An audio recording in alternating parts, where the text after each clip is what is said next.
quite consistent with countries which have similar per capita income around the world. So this is just the number, and the interesting piece of total tax revenues is the total tax revenues that they have projected this year, which is a 12% growth, as against a nominal GDP growth of 10%, is actually lower than the budgeted estimate of last year. So this shows how aggressive the budgeted estimates were last year. This is the first time actually I have seen where the next year numbers are lower than the budgeted estimates of last year. And the big growth is really in personal tax, where they're looking at a 14% growth. All the others are pretty much in line with what the nominal GDP growth is. I think part of it could also be the corporate tax reduction, but it obviously cannot explain for the whole decline. So hopefully, minus the disinvestment, the tax projections this year seem to be closer to probably what reality would be. So on direct tax, I mean, these are the slab rates. I won't go through that. The options that have been given, at least in the sample check that I have done, about 150 people, I have just met 2 who will be opting for the new rates and for specific circumstances. So most people will probably continue with the old. So I don't know where that provision of 40,000 crores come from. So Rajiv, they will save 40,000 crores. Some part of it they should. I think some part of it is, because that's the revenue foregone analysis. I'm sure, I don't know what's the science behind it, but some part of it they should save. And in terms of, I think as was mentioned earlier, because of Provident Fund, I think most people whose salaried people whose income levels are more than 75, 80 lakhs, I think they'll end up paying more taxes. And the impact, I mean, on roughly on 1 crore of additional salary, the impact could roughly be 3 to 4 lakhs. So it's a significant impact, and on the overall tax impact at the higher brackets. So this is, I've shown a chart of DDT, and you know, Uday was very generous in saying that this is par for the course. I'm not sure whether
you in Odisha, you know, we were at the same table Yes, that's true. last, and this is quite fortuitous, you know, again at the same table. Sorry.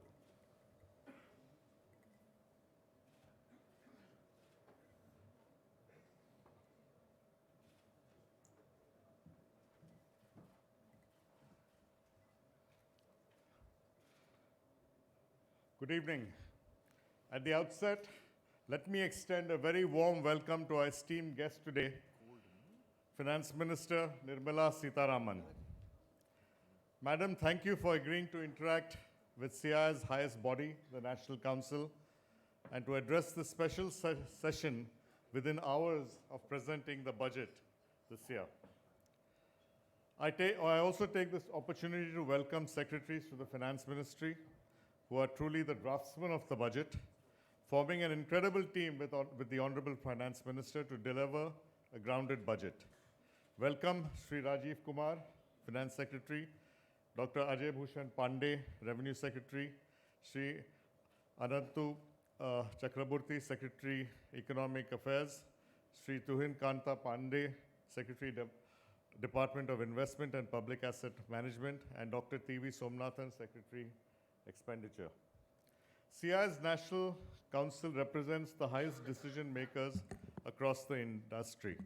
I'm delighted to share that we have amongst us today over 100 CEOs from various parts of the country, making this gathering a mini India of sorts. Members gathered here today represent the whole gamut of industry, whether in size or the sector they represent. Madam, today we are going to be listening to you and then have a few question and answers. CII's basic policy has been India first, CI next, industry after that, and that's how we focus on our policy advocacy. And I'm sure the questions that will be asked today would be in that same order, that they're based on India first, our interest is in India first. I take this opportunity to reiterate on behalf of CII that it is now our responsibility to take ownership and do our bit for boosting demand and consumption by investing in India's growth story. Madam, you have, through the various measures and policy directives, led the way to create an investor-friendly regime, and it is now upon us in industry to deliver and create livelihoods. CII is particularly impressed and happy that the budget upholds certain fundamental principles of business like trust, ethics, and governance, lower tax rates without exemptions, fiscal prudence, and asset creation, which we have advocated in our multiple representations and letters to you from time to time. Many of us, including Uday Narendran, Chandrajit, and I, have met you in several meetings in the run-up and the preparations for the budget. The one striking feature that I must point out is the patience that you have shown over the months as we discuss the problems and issues faced by industry. Madam CI thanks you for listening to us and addressing our pain points. I must also admit that the whole exercise of budget making was very different, as you personally led the discussions in meetings, and we are extremely happy that many of our suggestions and recommendations have found a place in the budget. Thank you, ma'am. I will now highlight some prominent features of the budget that CI believes will go a long way and have been part of our key recommendations. CI is delighted to see the proposal to reduce cost on equity with the removal of the dividend distribution tax. Excuse me. This has been a long-standing recommendation of CI. This bold move, along with the earlier announced reductions in corporate tax rates, will place India on a competitive standing vis-à-vis other emerging markets in terms of lower cost of equity, making investing in India an even more attractive proposition.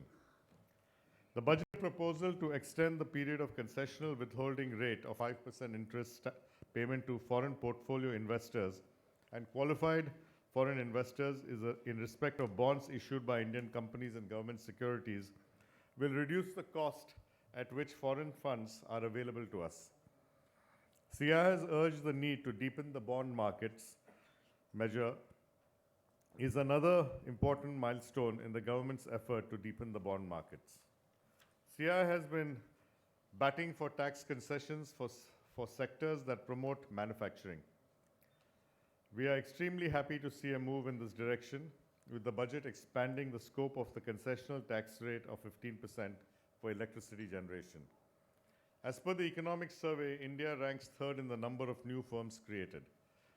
Madam, your proposal to defer the tax liability on ESOPs, as well as enhance the turnover limit for availing deduction of 100% of profits from 25 crores to 100 crores, will enable Indian startups transition into unicorns, doing the nation proud, in addition to contributing to economic growth and generating good quality jobs. Encouraging startups and entrepreneurship has been one of CII's key points of advocacy. One notable feature that is unique in Budget 2020 is the proposal to include a taxpayer's charter within the Act. This should help taxpayers gain confidence in the tax system and thereby help in widening the net. CII has advocated for a hassle-free tax system which allows tax compliance while respecting honest taxpayers. The Vivad Se Vishwas scheme will unlock the capital stock in 483,000 pending direct tax cases, benefiting both the industry and the government. CII's suggestions on simplifying taxes for ease of doing business and boosting consumption by allowing individual taxpayers to have more disposable income are key announcements in your budget speech.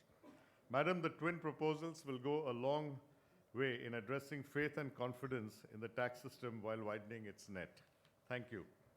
Madam, the decriminalization of corporate tax laws, on the lines of what is being done for the company law, is something that CII has had the opportunity to discuss on many occasions. We believe that this move can be a big booster to the investor sentiment for both domestic and international investors. Before I conclude, I'd like to mention one special tax measure which perhaps may have irked some commentators and experts. The introduction of a health cess in the form of duty of customs on medical equipment.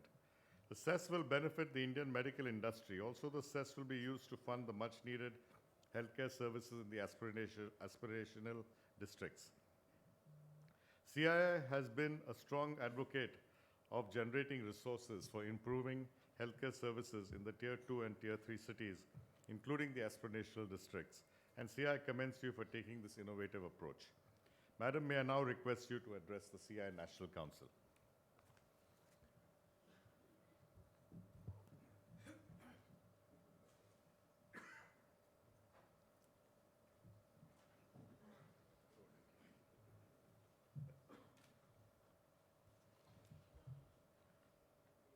Good evening, and thank you for having me here today. We met after the July budget also. And that meeting was one of those very useful exchange to start that long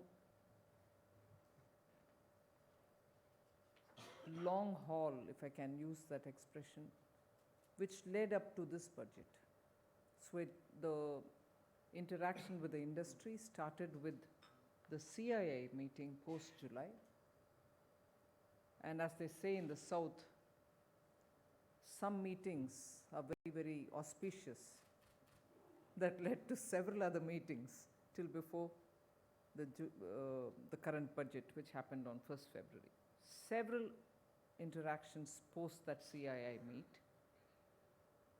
which kept our interaction with the industry alive, which kept the government on its toes, that literally every 15 days we had to come out with what could be a timely intervention to address those concerns which industry had expressed. So this year too, post-budget, this interaction with CII is something which I was looking forward to. You've given me the opportunity, and thank you very much for that. Listening to Mr. Kirloskar, I felt I had no job to do. And I felt possibly I'm in trouble because every one of CII's requests has been met in the budget. The other associations are going to be at loggerheads with me. Now I'll have to do a reconciliation exercise to see how many of theirs have accommodated the budget. And if it is not matching up with what has been done for the CII, throughout the year I'll have difficult task explaining myself. So, but I'm glad to know that at least CII's request has been finding the place it duly deserves in the budget. So actually, if the nitty-gritties have already been laid before you, there's not much I can add except for saying that the exercise did not start, as I said earlier, did not start usual 3 weeks before. It's been an exercise ongoing since after July budget. Many things on which we had come up with interventions. All right, we came up with adequate or not so adequate a response to the industry's call. But what was left behind then, or left by the wayside then, was not really left by the wayside. We picked it up and kept discussing about it. And many of what had been included in this year's budget are thanks to the discussions which we held at that time. And therefore, not just my speech, which was very long, and that's a grouse that I'm holding up against the ministry. I keep telling each one of them, and matter of fact, I've been persistently nagging them to say, last year's was long, I want this year's to be shorter. But somebody conspired to say, ha, you say that? No, you will do it longer. But then the longer is not the record for the speech alone. As I said, the speech is one side, but the preparation for the budget probably, in all our Free India's budget preparatory exercise, if you were to compare, probably this budget had the longest ever preparation going on. As I said, since July. So this budget probably has some records to keep, and one of them is the consultation process with the same set of people more than once, with the same set of people, not just the finance ministry, but the PMO, and with the same set of people, the PM himself. So in a way, not one round, several rounds with the same set of people, and so with so many sets of people. Not just the industry, not just the trading bodies, but not just the MSME, not just the bankers, not like that. The consultation has been going through almost in a calibrated fashion, scaling up to this but no less. And therefore the job became very clearly fine-tuned. So this budget in that sense is fairly unique. And from the government side, every department wanted something to be said. Not just allocated for them as resource, but also to be said, because the message should go across that our ministry is also going to be actively engaged in re-energizing the economy. As a result, you ended up with a tome that I had to read, and I tried my best. But the larger picture is, I think by now fairly obvious. The biggest priority that we had was to keep the macroeconomic stability undisturbed, if anything, improved. And if we were to give that priority for the macroeconomic stability, the first thing I had was, I can't play around with the FRBM. I had to be well within its limits. And if anything, because the situation demands that I spend a lot to give that necessary impetus to the economy, we were very clear that we shall not violate the FRBM. And as a result, only that much of forbearance, or only that much of window, or only that much of the escape clause that it permits us, we have utilized. And not just using only that much, but also clearly laying out the glide path. It's not as if we want to stay there forever and splurge. I did use this expression probably yesterday, and that's caught a lot of attention, but I had a reason to use the word splurge, because after all, institutions, particularly government institutions, do learn their lessons from every previous experience. Governments may come, governments may go, but institutional memory does remain very strong of the 2008-9 crisis and the way in which it was handled. And the way in which it was handled was probably perhaps the best solution they had then, but they did not conclude the treatment. And when I say that, you have a problem, you want to address it, you have a way in which you want to address it. And one of the ways in which then and now the solution are comparable is public spending. Public spending, and this time we've made it very clear, we are definitely going to be spending money, but because we are conscious that the money and the money's worth has to be felt by the economy, we've clearly identified our expenditure to go for infrastructure spending. And the necessary legwork was also done, and we are very clear on it that the spending would go for that many number of infrastructure related projects that we have already identified and disclosed by 31st December. And in the budget also several references were made to what are the ways in which infrastructure is going to get supported, and in some ways even the little raise in import duties were to be very clearly plugged in such a way that no additional resources which are being raised will be spent for frivolous causes, but they will be directed towards asset creation. And that is why repeatedly, and I wasn't surprised when this issue of medical devices was taken as an example. If we've raised duties there, it's not with a sense of being protectionist, not at all. But if there are medical devices being made in India, and under the Make in India, we want to give encouragement for India-made goods, at least for those we didn't want to have imports flooding our market. But if in case the production in India is not sufficient to meet all our demands and you still want to import with a bit more of a price, and that was the justification there. But even then, that additional import and the revenue which is going to be generated as a result were clearly to be directed towards medical infrastructure creation in those aspirational districts where in tier 2 towns you didn't have enough hospitals, which could be empaneled under the Ayushman Bharat, of that category, of that level, of that endowments within them.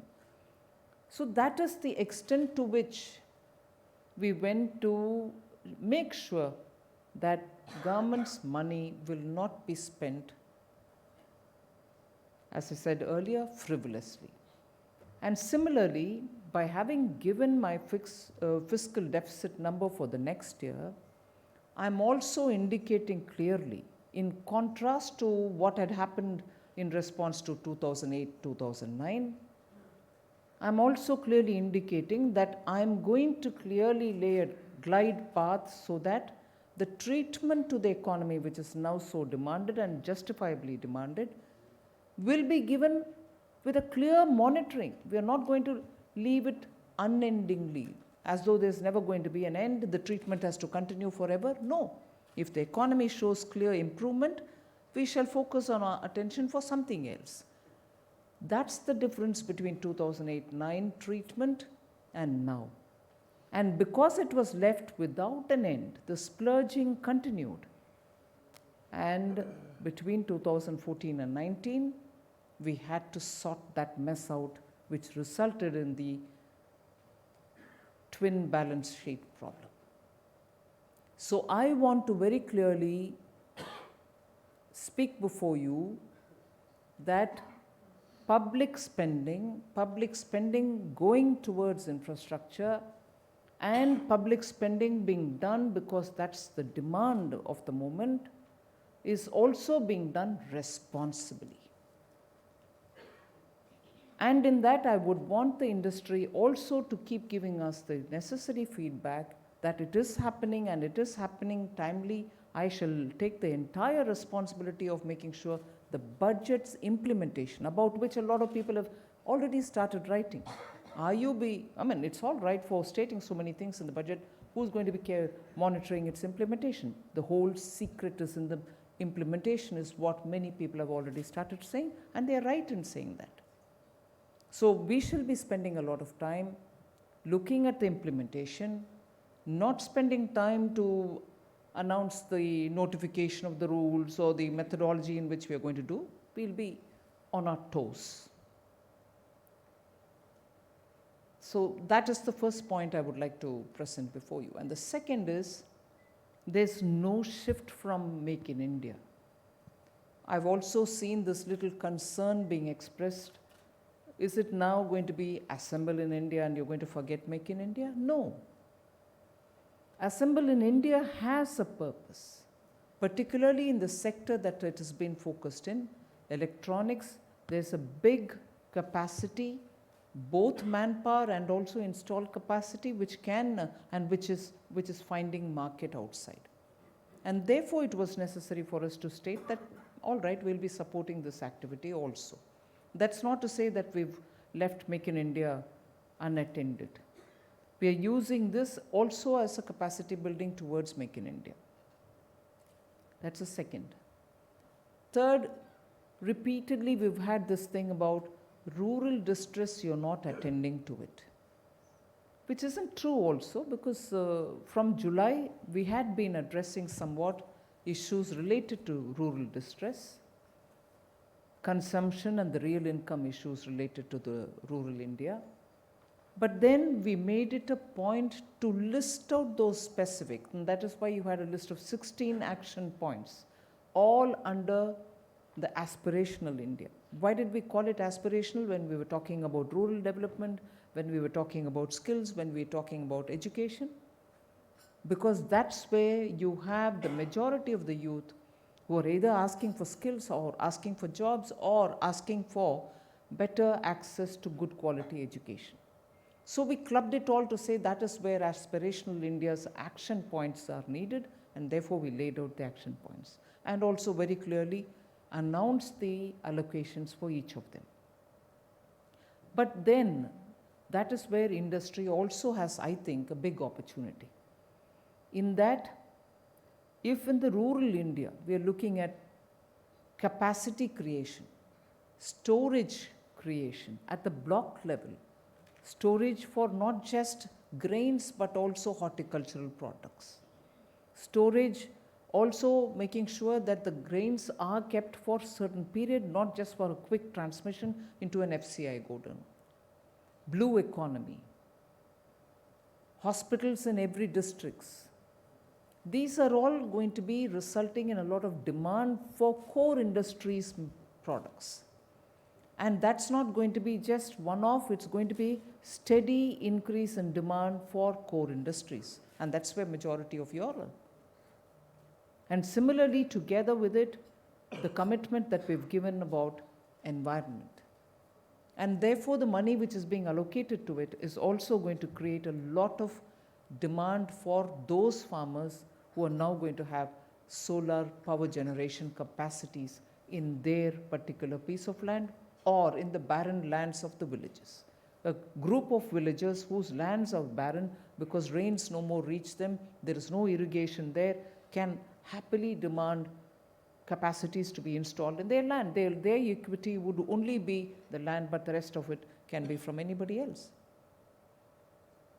And obviously the concessional rate given for energy production is also going to have a trigger in the capacities which will get established in the rural areas. So if very quickly I can put those things under aspirational, commerce and industry, we've spoken so elaborately about what we want to do about exports, about the way in which we want to support exports, compliant with WTO norms. We're not forgetting anybody. We're also making sure newer areas like the textiles will come up with such textiles which will be useful for the modern day requirement, today's requirement. And of course, new age, new economy related material are also being given a lot of push. So in all this, the approach has been we shall spend on asset creation, and it is the cascading effect of this spend which is going to help the industry benefit from. So we expect you to be equally the engine to pull the economy forward. I don't think in today's conditions it can be just the government spending which can pull this economy towards that growth which all of us want. I strongly believe industry today will have to come out of that hesitation which you have held in, and rightly held in your mind, but I think it's time now to come out of the hesitation. I called it self-doubt some time back. That hesitation is something which I want industry to come out of. We've done whatever little we can. We are not closing the doors. We are still ready to do much more. But I would want it to be a meaningful intervention from the government rather than rush to do something which may not be necessary at all for the ground. So if it was corporate tax, I've been pilloried by quite a few critiques that yes, you gave the corporate tax, but where are the investments? And I've actually been honest enough to say, yes, we've given the corporate tax. It's not even 6 months now.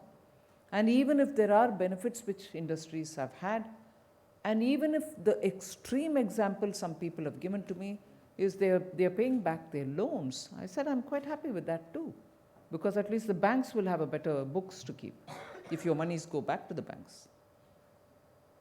And if not, if you're giving dividends, equally good. The money goes back to the shareholders. Or if not, if you're saving it all up, I'm quite okay with that too, because quite a big saving after a point will also have to find productive ways to be deployed somewhere. So that choice, that discretion, that decision is entirely yours. So from our side, we've definitely done that cutting down on the rate, simplifying it, removing MAT, and post that now taking the burden of the DDT out of your hands. So I think it is now time for all of us to pull our weight along, make sure that the economy has the support of each one of us. We each one will have to become the engine for pulling this economy up. After all, the enterprise, the spirit of enterprise is yours. We are here to facilitate. So I would take this opportunity, not very much like my speech, budget speech, conclude it quickly so that you don't get tired of me.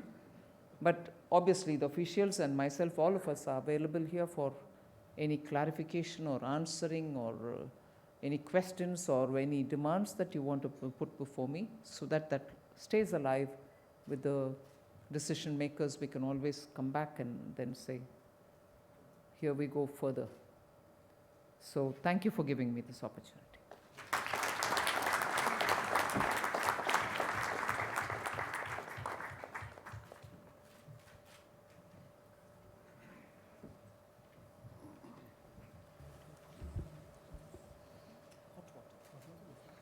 Thank you, ma'am, for a very spontaneous speech.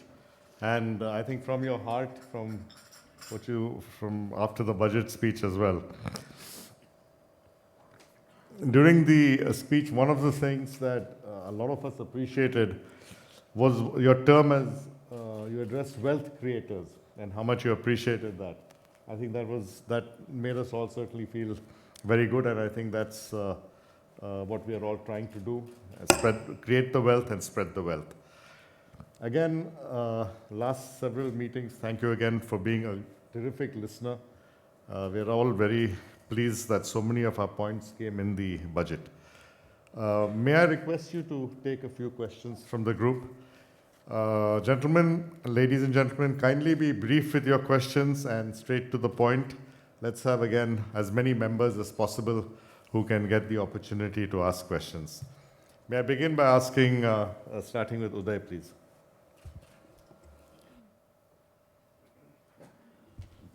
Thank you, madam. In the spirit of building trust, which is what we started working together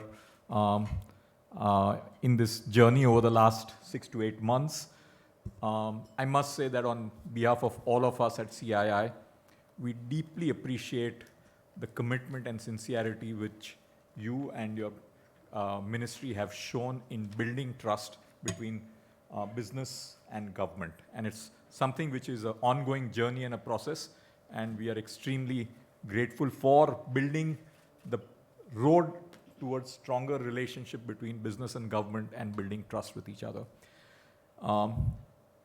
We've talked about macroeconomic stability. We've talked about the challenges to execution.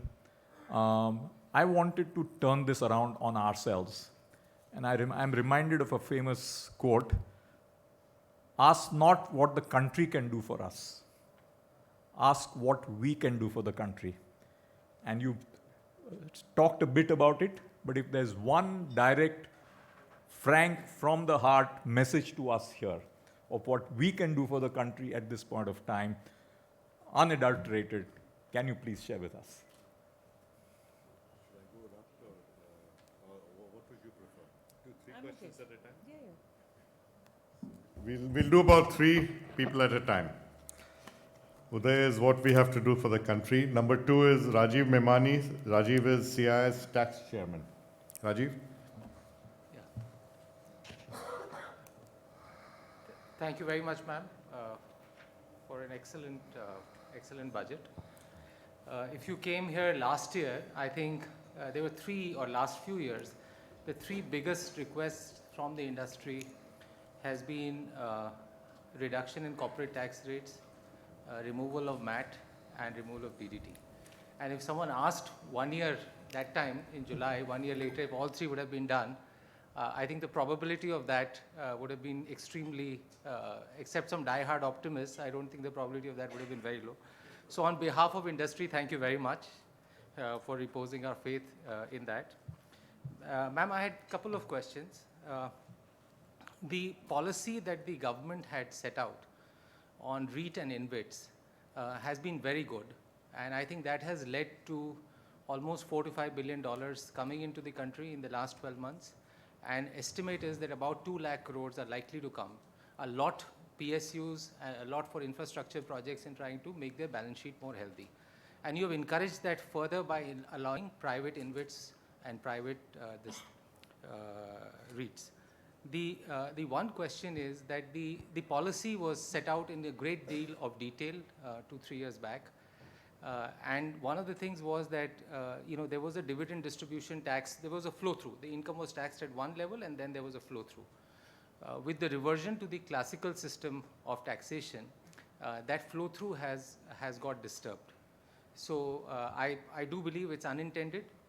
And if you could just look at that, so that status quo, what was status quo? These are long-term investors who are coming in, investing in 15, 20 years. Also, a lot of that are domestic Indian investors who are trying to build the REIT and InvIT market.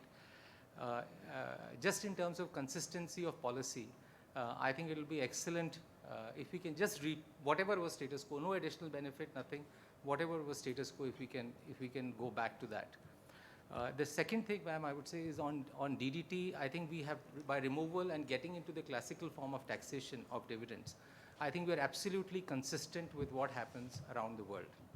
I think the only unintended consequence of this has been that, the taxation rates on a lot of the domestic entrepreneurs and others has gone up, which I think before you came in the meeting, I think a lot of people were willing to take that on, just to get that there is smooth reduction in cost of capital and everything. But if I was to compare with the global benchmarks across, without exception, maybe with the exception of 1 or 2 countries, because dividends is from post-tax money, the dividends are taxed at a slightly lower rate than the normal rate. So whenever you think that's possible, given the budget restrictions and everything, I think it will be excellent if we can revert to, as we have moved to the classical form of taxation, which is absolutely consistent with what's happening in the world, right thing for the investors. If we can revert to that also, in the way it's taxed around the world, I think it will be good, especially from a domestic investment standpoint. Thank you very much, ma'am. Thank you. Thank you. And Rakesh Mittal, Vice Chairman of Bharti.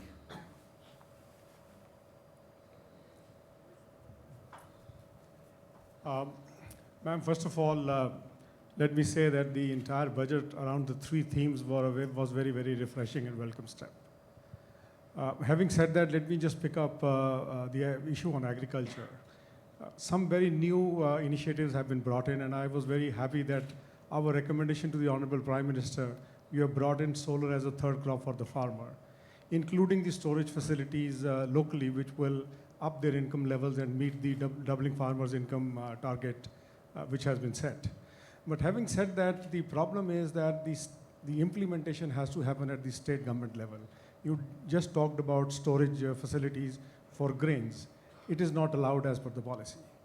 And therefore, while there are good intentions in the budget document and otherwise, it sort of doesn't move further because the state governments don't move. And I think the question is, how do you really overcome this challenge? And I believe there will be a lot of private investment which will get into, including setting up the solar farms on the farmers' land, and they'll get lease money, and that becomes additional income for them. On the agriculture, again, if I see CPI inflation, which is at 14%, especially on the vegetables and the perishable produce, ECA is not helping, and I think this is time has come when we'll start looking at abolishing the Essential Commodities Act, because the free movement of goods don't happen, and therefore people just get into hoarding. And the last point is on the dividend received from overseas subsidiaries and joint ventures. Earlier it was taxed on stage one, and then there was no tax subsequently. But with now ATM, which is only on the domestic dividends, there will be a cascading effect. I believe this is unintended, and if this can be looked into.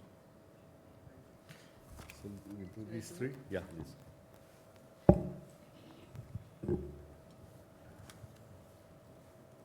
Your question is not something which I should be answering.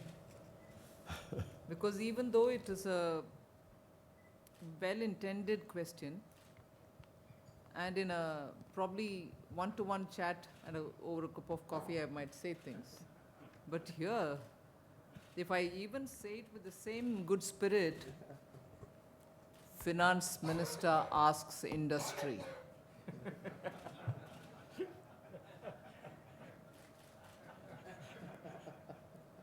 At this time, Finance Minister can do things, and that's where it ends.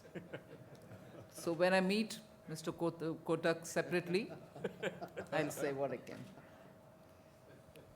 can. Thank you. Yes, MAT, DDT, corporate tax, even a good optimist wouldn't have thought. But Modi hai to mumkin hai. Hai na? But then some people ending up paying higher because we've gone to the classical format in the DDT, and would we consider having a reasonable rate?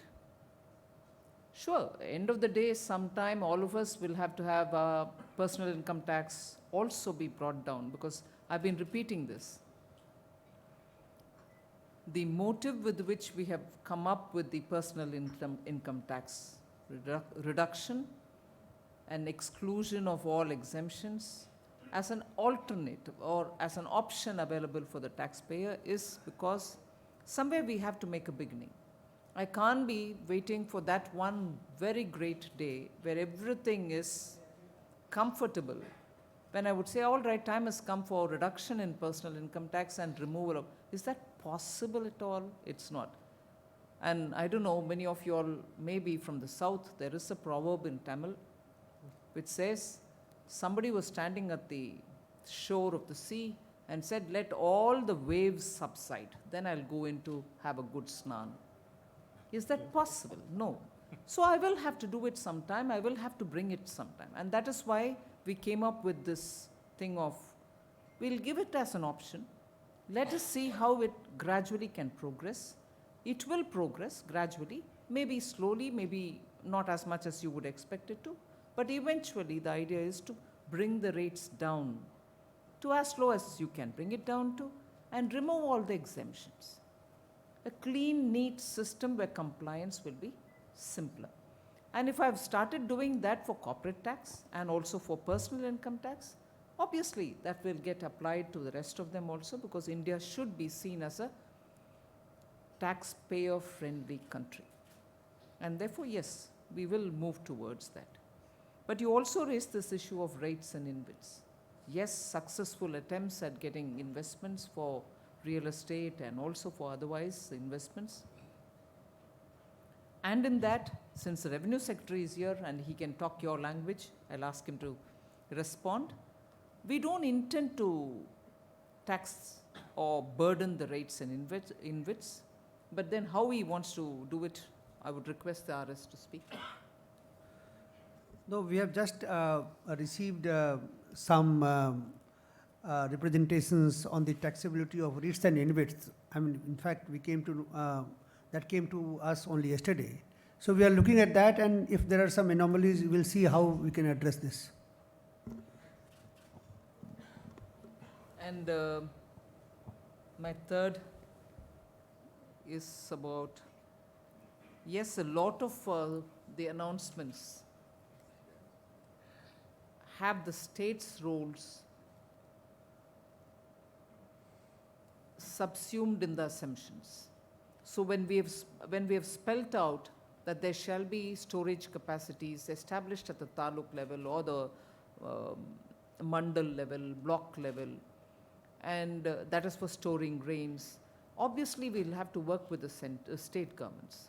And also when we say that capacities will be given for the SHGs also to come in to operate, because we want to now spread as much as possible in order that farmers don't lose out on the logistics. And if we intend doing that, we certainly will be working with state governments, particularly agriculture. It's not possible unless states are also working with you. So I'm fairly conscious, and I appreciate you drawing our attention to that. Again, on the question of agriculture related, cooperatives related, 80, the MATS mirror image for cooperatives and agriculture. We've had quite a few discussion on this, but again, RS, would you want to please come in on that, on Mr. Bharti's, on Mr. Mittal's comment?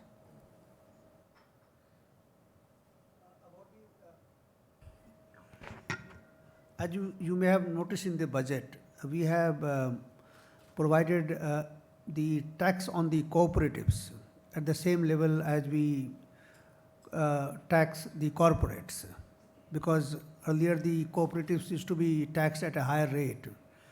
So when we brought down the corporate tax rate, there used to be a demand, so we have now brought them to the same level. We have also said that the cooperatives which choose to get taxed at a lower tax rate, they will not get those exemptions. So we hope that this would be quite useful, and because lots of activities are being done in the cooperative sector, so that is what it will be done. Yes. I've purposely not answered on the Essential Commodities Act. Madam, I became president of CIA and you became finance minister at the same time, I think. And I kept... But probably you had better luck than I have had. And from the beginning, I've been talking about this building up trust between society and industry and government and industry, as well as we've talked a lot about removing exemptions and reducing taxes, and we're really pleased that you're going in that direction. May I now go to Rajan Vadera. He's the president of Society of Automobile Manufacturers. Auto sector has been in the news quite a lot. So I'm proxying for you, Vikram, as well. Ma'am, thank you for meeting us twice in the last year and taking our demands. As you know that We are going to implement BS6 from 1st of April, and BS6 is a very, very high level of emission. We are all ready for it to implement from 1st of April. The costs are going to go up by about 8 to 10%. And we were requesting the government for coming up quickly with the scrappage policy, because it helps the nation. The old polluting vehicles which are more than 20 years and have reached end of life. And as it exists in most nations, scrappage policy, we have had the policy announcement on how to scrap it, but now been waiting for it for a very long time. And we would request if a quick conclusion on this can happen, because 26 million vehicles are still on the road which are more than 20 years old. And this will help in boosting the demand in all sectors, the two-wheelers, four-wheelers, as well as big, heavy commercial vehicles. So we would request if an early policy on this can happen, that will boost the demand. Thank you. Anish Shah, Group President of Mahindra and Mahindra. Good evening, ma'am. First, we'd like to commend you on 3 specific areas. One is a continued focus on agriculture. Second is the path towards simplification. And we do hope that you would take that up with a lot more vigor as well in the coming years. And the third is the actions to attract foreign investors. And in these lines, the one area that you mentioned in the budget was to set up a one-stop shop as an investment clearance cell. This is one that could benefit many industries and make things much simpler, especially as you work with the state government as well. From what we heard and read of it, it appears to be one with teeth, where you're actually going to help drive simplicity in clearances. Could we get a little more information on what are the 4 phases and what is a timeline by which we can expect this? Naresh, please. He's the chairman of Vedanta and CI's Healthcare Council, Dr. Naresh Trayan. Good evening, madam. So first of all, on this fora, may I dare to disagree with our president on that 5% duty on imports. So while there is no dispute on the fact that the Indian manufacturers not only need to be protected, but also encouraged to make more and more, and that's what we would like also, because it makes our cost more reasonable.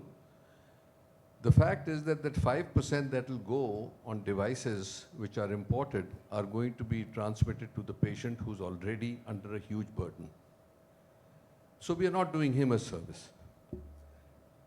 As far as the applicability of the funds, you made a very nice thing of gap funding and things like that, which is fantastic. But there are 2 other ways of making it possible for us to do the Tier 2, Tier 3, and even rural healthcare delivery systems.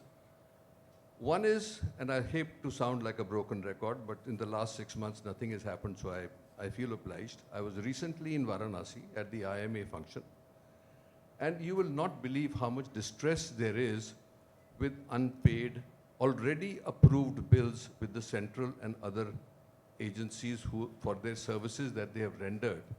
So there is a huge stack up, and CGHS and ECHS have not moved at all in spite of all the efforts that you may have made. I don't know where the money trail goes, but please, if you can follow it through. And we are not saying that approve the bills willy-nilly, but whatever has been approved by the finance department of these organizations, at least that should be paid as soon as possible, because there is a lot of distress in the system. If that is done, I'm sure we will all be emboldened to produce, because we are committed to rural health. We have already committed ourselves to Ayushman and the whole effort of the government to go down to even the wellness center level. The second thing is that for creation of Tier 2, Tier 3 and other rural facilities, can we provide financing from a health fund which is more reasonable and will take out the cost? Because believe me today, no matter what you do, if you are going to provide reasonable quality healthcare, it is still, you cannot do it below 15 to 20 lakhs a bed. And at that level of charges that we should be giving to the people in the rural areas, it would be